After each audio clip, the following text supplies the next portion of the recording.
two things, God and the Cats. Welcome back, folks. Pod 79, the Sam Houston Sports Talk podcast comes your way right here, right now. Luke Scott, Colin Neal here, as always. If you haven't already, be sure you like, be sure you subscribe, follow us on all of our social media outlets, all that usual stuff that I usually say at the beginning. You already know what it is, but Sam Houston football will now head on over to the north to Murfreesboro, Tennessee, to take on the Middle Tennessee Blue Raiders. The Blue Raiders have had a struggling year. They're 1-9. This is the final home game for them this year, so they want to look to get a win on Senior Day. But Luke, the Bearkats are coming off of back-to-back wins. They have a pretty decent shot of, if they take this Middle Tennessee game and then they go towards FIU, this could be, a nice brick to put up on the foundation of having momentum going into the offseason. Yeah, of course. It's you go all year and you're kind of struggling, and now you've won two in a row and two good wins. One away from home, and then the other one, obviously against Delaware in Houston. So it's another chance on the road to go get another victory in conference against a Middle Tennessee team that at least I thought was going to be a little bit better than from last year, and really hasn't really been able to perform, I think, at what they thought they could have been. So it's a great chance, and I think this team is as hot as we've been in since the beginning of the year. So it's a great opportunity to snag a third win in a row and really build momentum going into next year. Yeah, of course, Middle Tennessee, like I said already, not having the best of seasons, led by head coach Derek Mason. They began the year with an FCS loss against Austin Peay, 34-14, so you kind of already knew that things were not going to look good from the jump if you're losing to your FCS opponent.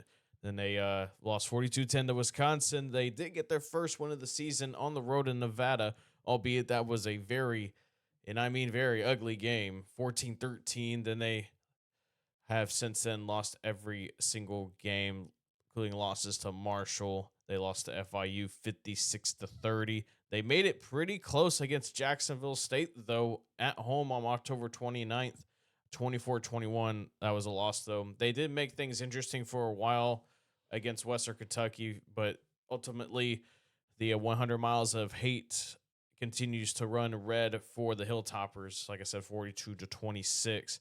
2 p.m. start time. Luke, first things first, I kind of want to look at a little bit of an interesting situation when it comes to the weather. It seems like it will be in the 60s Saturday at Floyd Stadium in Murfreesboro, but it's been raining quite a bit around the area a little bit. I mean, I don't really remember if I don't think the Bearcats have been in the game where it's been kind of wet conditions, but it could be something to keep an eye on heading into this game.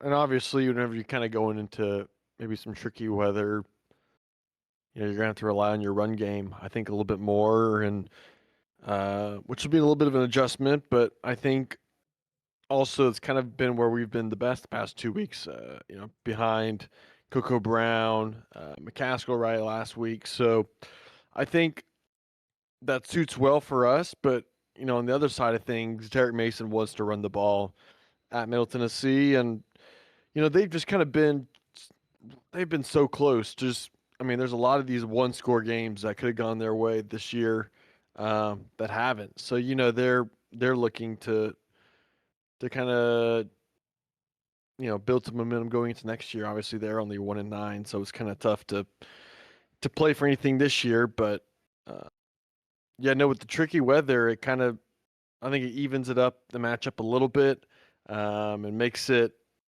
maybe almost like a handicap in a way that both teams can only do so much, maybe. So, but also it is Tennessee, and Tennessee weather is very much like Texas weather, where you never really know what you're going to get that day, every day by day and hour by hour. It could completely change. So, but I think it'll be okay. I don't think it's going to be like monsoony or anything. Nah, I don't think it will be like that. Just kind of an interesting thing to keep an eye on heading into the weekend up in Murfreesboro, Saturday, 2 p.m. kickoff. Of course, like you mentioned, Luca, Middle Tennessee are led by head coach Derek Mason. Of course, Derek Mason was the head coach at Vanderbilt from 2014 to 2020. Before that was, as a lot of people would say, consider the dark times. But Luke, I know you're. We've kind of taught. We kind of mentioned him a little bit here every now and then when we talk Conference USA football. You seem to kind of like Derek Mason as a coach. Well, I just think he's trying to build something there at Middle Tennessee, and obviously it hasn't gone right um, the past few years. Um, but I think I don't know. I he's also in a tough position because they've withstood a lot of change over the past few years, and now they're trying to bring something back that I mean, you just go back a few years ago. This was a perennial bowl game team. Always seemed to be kind of knocking on the door of 9 wins, 10 wins of the year, and they kind of slowed down a little bit, but I'm still a little bullish on Derek Mason and this team. So they went 3-9 last year. Like I said, they're 1-9. Of course, he comes in after head coach Stockstill got fired by Middle Tennessee after their season finale against Sam Houston, which ended in a brawl at the end. I remember that happening. True. I remember that unfolding. Man, that was funny. That was like, you know what? Of course, it had to end like that. Trying to remember the final score. Trying to find it. There it is.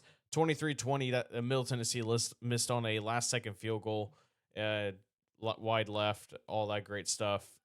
Basically capped winning three out of their last four for the Bearcats in that 2023 season, which ultimately led to the momentum heading into 2024.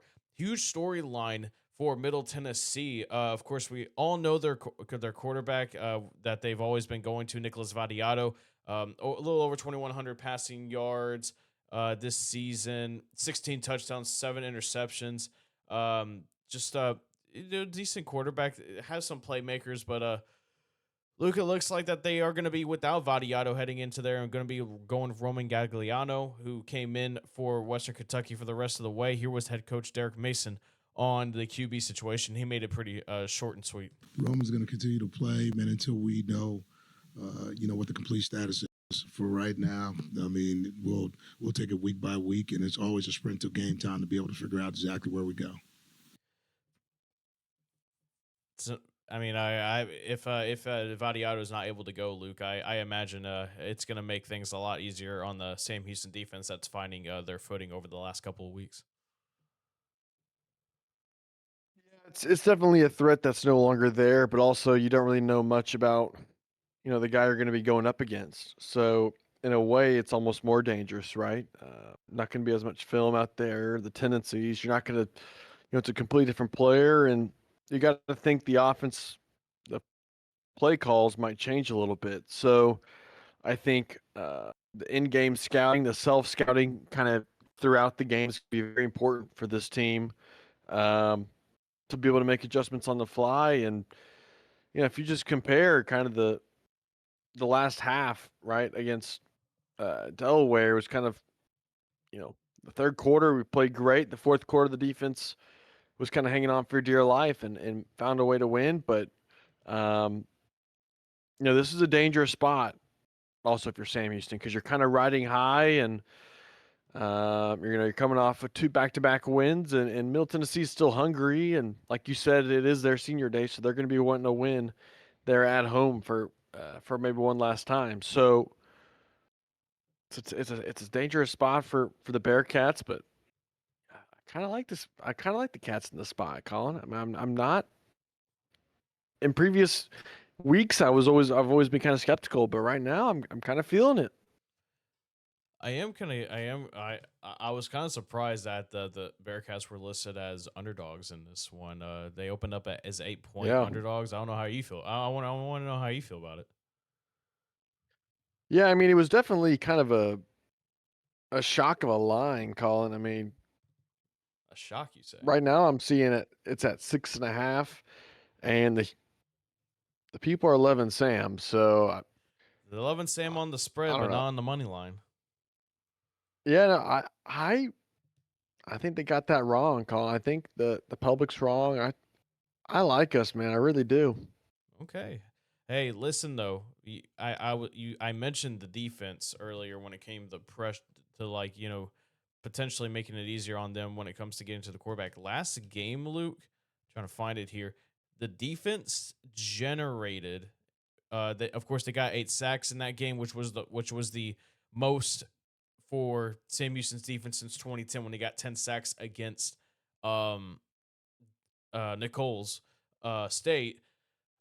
They generated 26 total pressures on Nick Minicucci, the Delaware QB, last week.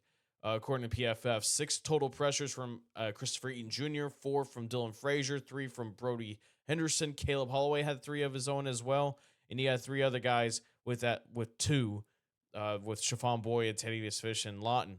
Just I don't if that I mean, Christopher Eaton Jr. kind of talked a little bit about it in his post game press. I probably should say that cut, but he mentioned that it was because a lot of the pressure, a lot of the sacks, really it doesn't really happen without the guys behind them, which is the secondary. Um, just kind of I mean, the offensive line for Middle Tennessee isn't exactly the best either. I mean, they've allowed Vadiato to get sacked 18 times, which is not really necessarily a lot. But you also talked a little bit about the running game as well. But we'll get more into that in a second. But Luke, man, it's this defense is starting to really come into fold when it comes to what head coach Freddie Autry Lindsey wants, and it's just causing a whole bunch of pressure. And as they say, commit those heists. Yeah, well, I don't know how much. Do you like the heist bag call? I don't know if I. It's hard for me to like Oh, that come when the on, record is come the way it on. is. Oh, But come on, um, come on. Let's call me old school. be nice. Let's be nice. I mean, Back in my day, Colin. Back in my day, we weren't doing that. we're not in your day anymore. Well, I mean, like, what is your question though? My question is, do you think with the backup quarterback it makes getting to with how good the Sam Houston defensive pressure it has been on the pass rush, do you think that's gonna be something that it's gonna be exacerbated on Saturday? Yeah, I think so. I think they're going to try to make this quarterback that obviously hasn't played that much this year And make decisions. in a way force those turnovers too.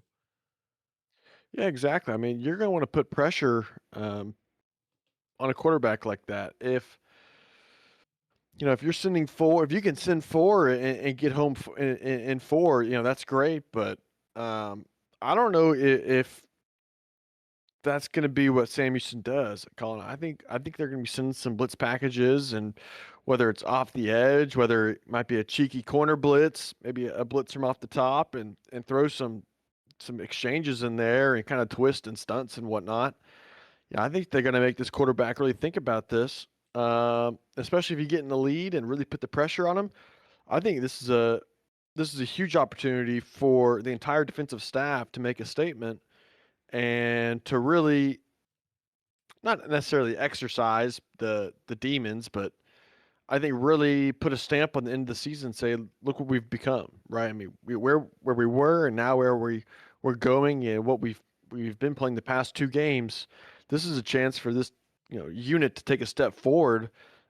You talk about that pass rush, how it's kind of been a little shoddy at the beginning of the season, and last game, really stepped it up.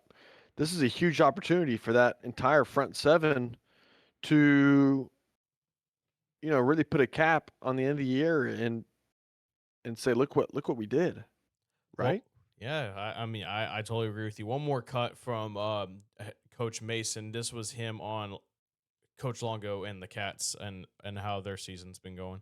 Coach Longo has continued, man, to keep those guys just playing hard, and I think that's a testament because it doesn't always go the way you want it to go. I've known Coach Longo for a long time, and we share some things in common, in terms of how we see football. But the reality is he's been close in ball games too. He's had opportunities where, man, they've had to fight through, and they have gotten up off the mat. And so with that, we're going to face a team, man, who's had to fight.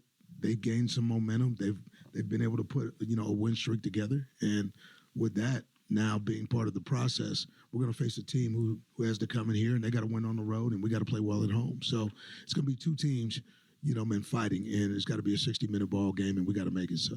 How has he changed the way that they play as opposed to the old staff that was there last year? Well, it was a different team, right? A totally different team. They all are now. Yeah, he came through and really because Coach Longo got hired so late, and we talked about it. He had to deal with losing some of the best players to the portal. Okay, and really trying to replenish some of that was tough, like given the time frame. But I think what he's done, he's played hard with the guys that he has, and I think after this season, he'll reassess exactly where he has to go. But you've seen those guys continue to compete. They play two quarterbacks as well. When you look at like how they built it on offense and defensively, they play a lot of man. They play a lot of man coverage, a lot of bracket coverage, and that requires you having waves of guys. So he's had to utilize playing waves of guys. And as young guys play, they get a little older. So for him, he's had to take some of the same philosophy that we've had to in terms of, trying to get some young guys reps so that those guys can grow up as fast as they can.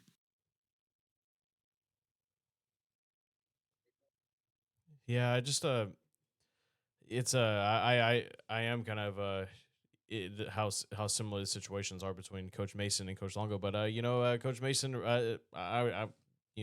seems like he and Longo have had plenty of conversations with how each other's head coaching current head coaching jobs right now are going. But that was Coach Mason. Luke, I don't know if you had any thoughts on what Coach Mason said about Longo and the Cats. Yeah, I don't know. I don't really read much into, because it feels like in every press conference, the coach will always compliment of how great the other coach is. It doesn't matter who it is. I could be the coach of Middle Tennessee, and Coach Long going to be talking me up. So, What kind of offense you running, obviously Luke? in this triple option. Oh, so you going with the Navy, like a Navy, like We're Army? we're gonna run the wishbone. We're gonna run the wing tee. We're gonna run all those, Colin. That's what we're gonna do. Because why not? No, I don't know. But yeah, I don't really know if I have much of a comment. Okay, that's fine. My one concern is that if you look at Middle Tennessee, it's a lot of one-score games, so they've been really close. So they want one bad here, and it being their senior day, that's more of the concern that I would have. All right, let's go ahead and move on towards Longo's press conference. Big news, of course, the big from the Delaware game. Landon Loggett, the start. Head coach Phil Longo was asked if he foresees Locke getting more starts, because this is still pretty much a conversation, I'm sure, outside the doors, and I wonder how much it is inside the doors of the program with like, hey, do you want to sit Locke for the rest of the year and save the red shirt? Or do you want to just go ahead and just let him have these last two starts and build some momentum heading into offseason as Luke goes into the darkness? Let's hear from Coach Longo when he was asked if he foresees Locke getting any more starts. Well, right now, with where we are at quarterback, it is a week-to-week deal. As I said last week, almost all of the changes except one has been an injury-driven decision. But right now, what we're going to do is we'll just assess Landon and Mabry moving forward and decide what we think is best for us with regards to winning each week's game. And so both of them are repping like they do all season. And they'll roll through the ones and the twos, and we'll make a decision at the end of the week. But wait, he only said Landon and Mabry there. What's going on with Hunter? Well, we got, unfortunately, the bad news. Hunter is done for the year. That's on the IR deal. He had surgery today on his knee, and he'll come back after today. I think he had surgery at 11 o'clock this morning, and then he'll be back for rehab. But you will not see Hunter Watson the rest of the season. And with that means that Watson's career as a collegiate player has come to an end. And man, it just sucks that I had to end that way, Luke. But I don't want to be all over like, oh, it's over. Just Luke, what Hunter Watson has brought to this program it cannot be really overstated. I mean, coming in from Iowa Western after winning a national championship, then coming in 2024 after a very rough first season in FBS, and then helping the Cats go 10-3, battling all sorts of injuries and all that sorts of things, and helping them win the New Orleans Bowl back in last December. Just can't really, like I said, like I already said, you just can't really overstate Hunter Watson's impact on Sam Houston football, especially early in its FBS era. 21 touchdowns, Colin, last year in total. It's passing and rushing. And he was just a guy that found ways to win games. And obviously this year, didn't go the way he wanted it to go. Never was really healthy, for a stretch at all throughout the season. But and he was also a guy that was battling for his starting job last year. Early on in the year, we thought, okay, it was going to be him or Jace Bauer, and obviously he won it. And battled injuries kind of throughout all last year, and part of it's kind of the way he plays. But what a competitor for this team that we're blessed to be able to have him, and he, obviously bringing the first FBS bowl game and bowl win in our program history. So it's very grateful for him for that, and uh, it's the worst when you see a career, right, a college career like end in that type of way with an injury and something that he's battled for a while now. But um, sometimes that's just the way she goes. So Yeah. it's super tough, but what a competitor for Sam Houston. You damn right, Luke. And of course, one of the biggest, and of course, I can't talk about Watson's impact without mentioning how he was able to bounce back after a very rough early start against Texas State to lead the Bearcats on the biggest comeback in school history over the Bobcats in the H-Town showdown last year. But yeah, honestly, I mean, going from, he he was at Salina, of course, and then he went to Arkansas Monticello. He only played one game in 2021. He only played 5 games in 2020. Monticello. Oh, sorry, Monticello. Anyway, but started his one game 2021, 5 games 2022. Went up to Iowa Western, won the JUCO national championship. I mean, Luke, his first 2 years of college football, he only played 6 games. Only playing one game in his first year, 5 games in the second year. Usually, guys will just phone it in. Maybe for a quarterback they go for a position change, try something else, or maybe some just like I'm just gonna keep on riding and hope for the best. But he bet on himself. He went on to one of the best JUCOs in America when it comes to football, and hey, it paid off. And you know what? He probably could have left after the 2024 season because Longo's offense is not anywhere near it's not like what kind of quarterback that Hunter Watson is with Longo's offense. It's like not exactly a match made in heaven, but you know what? He stuck around. Yeah, he did the best he could, and he honestly looked really, really good. Before that UTEP game, and then obviously going down with that injury against Louisiana Tech. Just ultimately, though, I will say, though, I speak for all Bearcat Nation, though, Luke, when we say thank you, Hunter Watson, for what you've done for this football program. And I think that's really the best place to leave it. But moving on, as the Bearcats get ready to take on Middle Tennessee, the Blue Raiders in Murfreesboro. Just want to let you know, like, hey, sure you subscribe today if you haven't already. Like us, follow us on all of our social media outlets. Links are in the description. Here was head coach Phil Longo on the Middle Tennessee offense. Good running back. It's always interesting when you see a new quarterback. You guys have asked me about the 2 quarterback or the change in quarterback situation a number of times because we've seen it a number of times this year. So it won't be any different than any other week in terms of just make sure that we are aware of who's on the field and aware of what their strengths are so that that's our focus while that guy is there. They're a little different with the two quarterbacks. They're not identical, and so that they might lean on the legs of one and the arm of another. Outside of that, I don't know if the approach is going to be any different. They have the opportunity to be explosive. They've got some players on the outside. They're big at receiver. They've got some length and some athletic ability, and we certainly respect the RB. So we really have to continue to just focus in on what we do.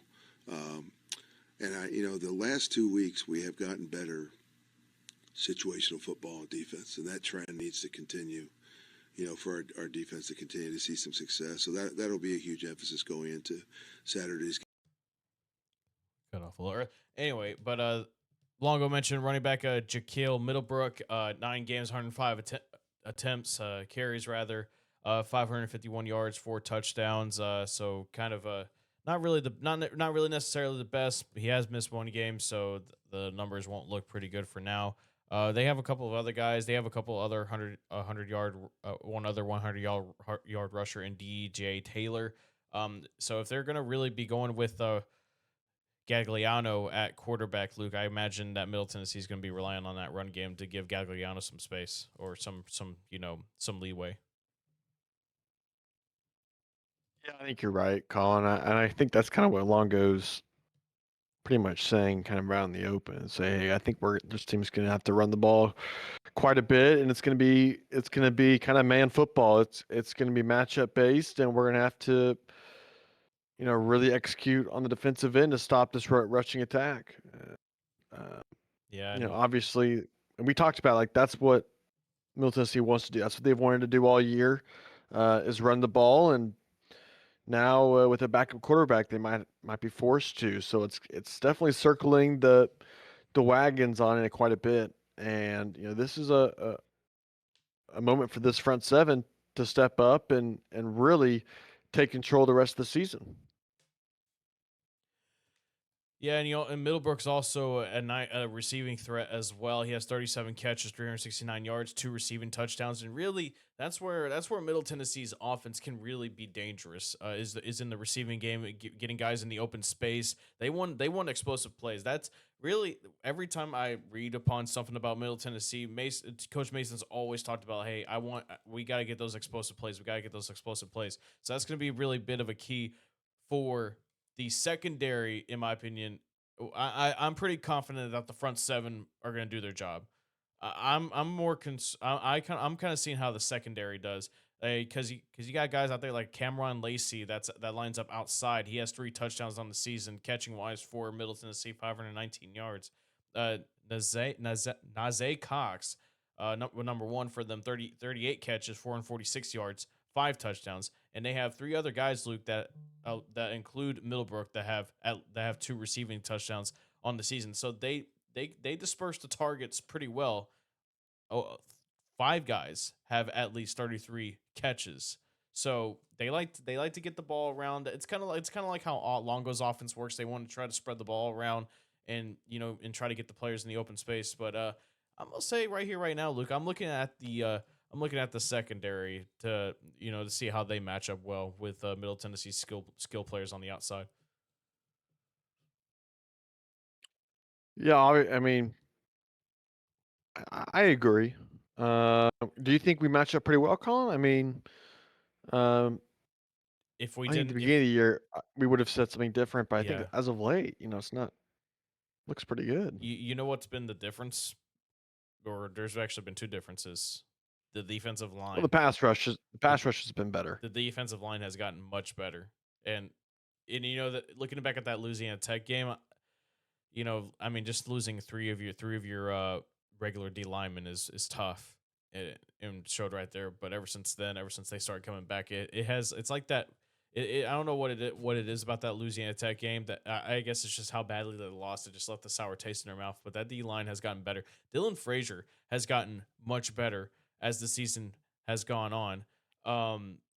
And also a big key that has came back, Luke, is CJ Brown. I mean, CJ Brown. I mean, you also have Iman Allen out there, Luke, but CJ Brown's been another one of those leaders up there in the safety spot. probably the team, one of, if not the team's best tackler. But ever since he's come back, he's really this defense has been more stout. The open field tackling has been much better.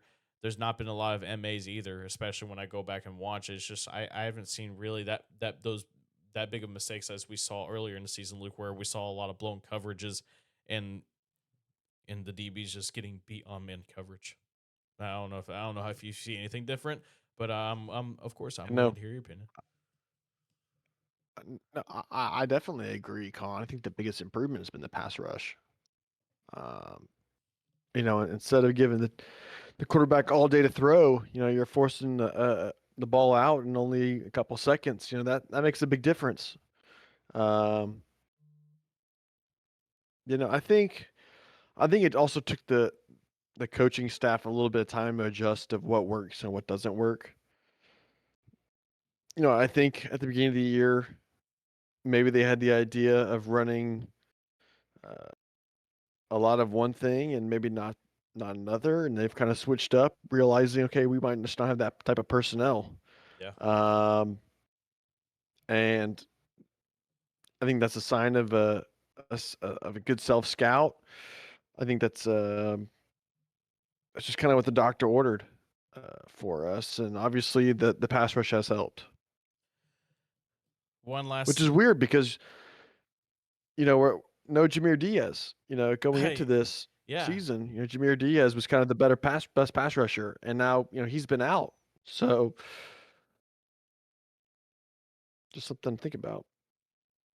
Hey, if he stays around along with a couple of other guys, it'd be kind of interesting to see how it goes next year. You never know. Yeah, we'll see.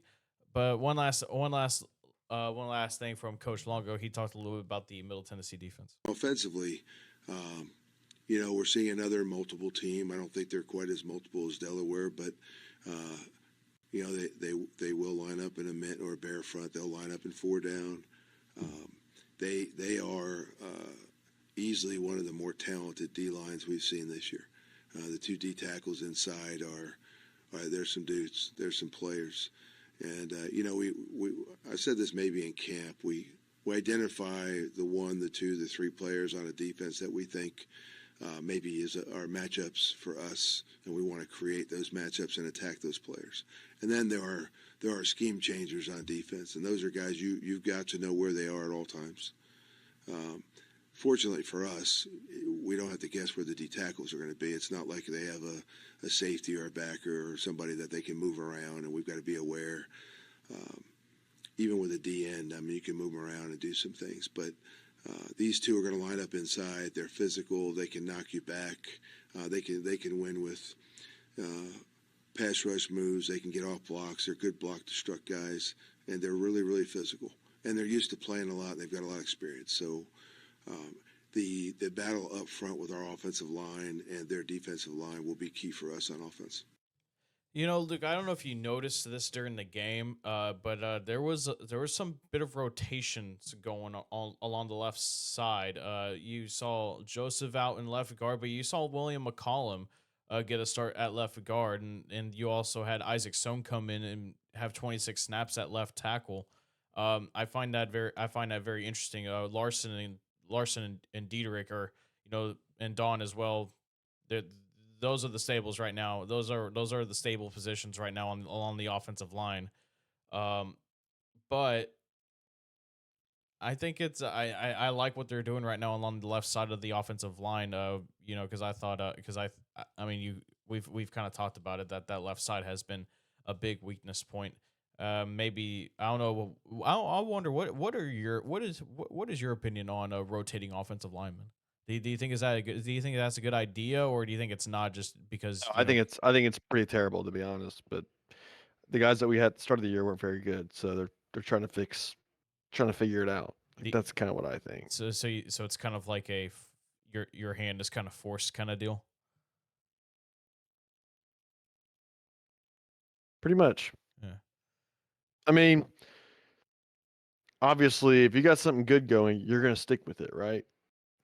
And if you have a group of 5 guys that work really well with each other, you're probably not going to switch it up. And I think it's gotten better, but at the beginning of the year, they just didn't have that. So they're moving things around, and they're kind of still moving things around just to see if, like you said, what could Hasson bring right at a left tackle? Even though I mean, obviously kind of undersized, but uh, just looking at potential and can this guy play at this position? Right, that's kind of what they're also looking at too, I believe. And I'm really not a fan of rotating offensive line. I mean, I just don't. Yeah. If you look at all the pros teams, if you look at all the high D1 teams, they're not doing that. They're not mixing things up every other quarter. It's a different combo out there somehow, some way. So I think I just don't think it's a good idea. But also at this level, you'll take whoever you can get. Longo talked a little bit about the D tackles. Got a couple of guys there really need to look out for. This because Longo talked a little bit about how if they want to start early on offense and be off to fast starts, they want to try to establish the running game. And you got guys like Coco Brown that are doing their thing. Alton McCaskill. I don't know if we're gonna see any more of Elijah Green the rest of the way because I wonder he's been dealing with some injuries. I don't know if he's good to go or not for the rest of the way. No Shane Porter? He's no longer on the roster. Oh yeah, that's right. Yeah, it's I see what you did. I see what you did there, man. Come on, man. You trying to start something? You trying to start some controversy? I'm not trying to start anything, Colin. Just asking a question. All right. DeMonte Smith is one of the D tackles you can look out for. Shakai Woods as well. Shakai Woods, per PFF is, or not Woods, it was Smith rather.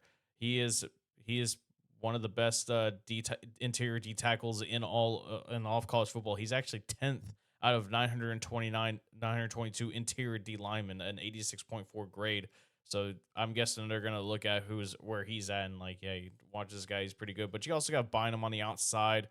It's gonna be interesting because I don't think the secondary is all that good really for Middle Tennessee. I think the receivers are gonna have a game they're gonna have a game. But Luke, the question is though, the crust of all this we're talking right now, Luke. But we haven't addressed one final thing. Who starts? Is it going to be Mabry? Is it going to be Landon? Or could we see a DJ Bailey sighting? I mean, at this point, do you think that they made the decision, whether they want to start Landon or go ahead and keep him on the shelf? And you already know where my opinion is. I changed my opinion since Hunter Watson's now been out and we've seen what Landon can do, come in and really open up the Longo offense. I think you should start him the rest of the season. I agree, Colin. I agree. I kind of explained my reasoning about the red shirting last episode. If you haven't watched last episode, you need to check that out here at Sam Houston SportsTalk. But I think I will not change. I believe I would stick with the hot hand too. I would stick with Landon Locke. I think he ended the game fairly well. I mean, it was a rough start in the last one, but you could see the confidence was starting to brew, and I think kind of halting that to play Mature. When Mature has done nothing really for you of substance all year. So I would go with Mr. Locke. I would lock that in. I agree. Well, we usually take a break here, Luke, but I kind of like the mojo we got going. Let's go ahead and just dive into our keys and predictions to this game. First, I kind of like looking at the Kelly Ford ratings. He gives Sam Houston a 39% chance of beating the Blue Raiders of Middle Tennessee. He did give the Bearkats a 33% chance last week against Delaware, and of course, we know how that went. I mean, the thing is, I don't know how much. Of course, this is all analytics driven stuff. It doesn't really take account for like the intangibles that happens on the gridiron. I don't know how much. I wonder how much it really took into account of like Landon Locke starting because we all honestly didn't know who's going to start. I mean, we all felt pretty good that Landon was going to start. But yeah, interesting. Kelly Ford having Sam Houston 39% chance of winning this game. We'll go through let's see, look at the opposing. Y'all can look at the opposing defense real quick. I'll shuffle between that and the offensive aspect of it. Again, the D line is going to be a big thing right there, like you see right there. But the secondary might be something. Of course, don't worry about. It's not like you're going to see all the same 11 guys that are on the screen right now throughout the entire game. They're of course going to shuffle some things around, and then the offense, of course, Vadiato. Most like it looks like that Vadiato is in danger of missing this upcoming game for senior day. So something to keep an eye out. Offensive line for Middle Tennessee, not been the best, but they do have a solid back in Middlebrook in the backfield that can run and catch. All right, Luke, now it's that time. Let's hear it. Oh, I like the number. I'm going to pick Sam in this one. Because the last time these two teams played in Murfreesboro was in 1991. It was an overtime loss for the Cats. I think the Cats avenged that loss. I think we win it quite handsomely, Colin. Handsomely. I'm going to go. Not handsome. I'm going to go 23-17. I think the key to this game, Colin, personally for Sam Houston, I think it's going to be to bring pressure. I think it's going to be to forcing the issue for this young quarterback from Middle Tennessee. I think this is a game where you can really generate pressure from scheming, and you don't necessarily have to be the better player or be the more athletic freak or really dominate that like in that physical way. I think you can bring different packages to really mess with this guy's eyes and make him freeze back there. And if you can just get Middle Tennessee behind the sticks to start and kind of try to eliminate that running game as best as you can, I think that's what Sam Houston needs to do the best. I think we win this game. I think we cover. Take him, Sam Houston. I'm gonna give you another game in the history of Middle Tennessee. Of course, against Middle Tennessee for Sam Houston. I'm gonna take you back to a long time ago in a galaxy far away, 1956. The 50s. Yes, the 50s. December 1st, 1956. The Sam Houston football team, back in the days of the Lone Star Conference. Oh, is that Korea? I'm just doing my typical 50s voice. Calm down now. Anyway, the Bearcats. About the Korean War. Oh, the Korean War. Okay, I was like, what? I was like, sir, no, I'm not trying to get canceled. Anyway, the Bearcats, they were led by Paul Pierce at the time in his 5th season at the helm for Sam Houston. They went 10-0 that season. At Luke, you know what it included? A win over Middle Tennessee in the Refrigerator Bowl in Evansville, Indiana, 27-13. Give me the Cats in this one. I'm gonna say a final of you know what? I'm gonna be bold in this one, Luke. I'm gonna be very bold. You ready for this? I'm gonna say the Bearcat offense scores at least 30 points. I'm gonna say a final score of 32-17. I don't know. I don't know why I feel really good about this game. But 32-17, I'm feeling pretty good off of the Cats winning on my birthday. You know what? I'm feeling the vibes right now, Luke. I'm gonna say the offense, I'm pretty boldly scores at least 30 points against this Middle Tennessee defense, and that's if Locke plays. If Mabry plays, I don't know, but if I'm anticipating Locke to make a start. If he does, I think it's gonna be like something like that, because getting that first game under his belt, I think is pretty huge for Landon Locke. What if a DJ Bailey makes an appearance? Ooh.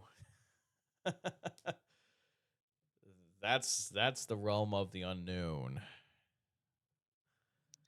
I don't know if we're gonna go back to Mature. I think that shit might have sailed. So I'm thinking, well, what if a DJ Bailey is the end of the year guy? If they don't want to go, if they don't want to go back to Landon and save a year of eligibility, that's a good question. It's a very fantastic. And just see what question. they have there, just to see what they have there, because I think the team understands of what kind of Mabry is. I think they know what they're going to get from him, but I'm just throwing it out there, Colin. I'm just throwing that out there. People have wanted to see him play, and of course, I want to too. But Yeah, it's just thinking. Just hey, it's okay. Hey, we love the dive. We like to talk about stuff like that. But you know what, Luke? I think we've talked about what we wanted to talk about. So shout out men's basketball. They got a big win over Wyoming.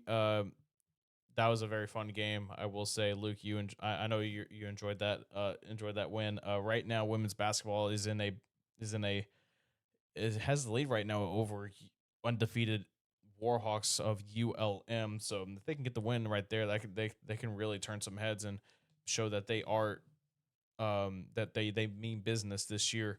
But we'll talk more about that, of course, abundance of these games on Monday or Tuesday, whenever the next pod comes out. But I'll do it for this preview pod for Sam Houston versus Middle Tennessee. That's Luke Scott. I'm Colin Neal saying so long for now. And if you haven't already, be sure you like, be sure you subscribe, follow us on all of our social media outlets. Spotify, of course, is in the description. As always, guys, two things, and eat 'em up, cats. Have a great rest of your week.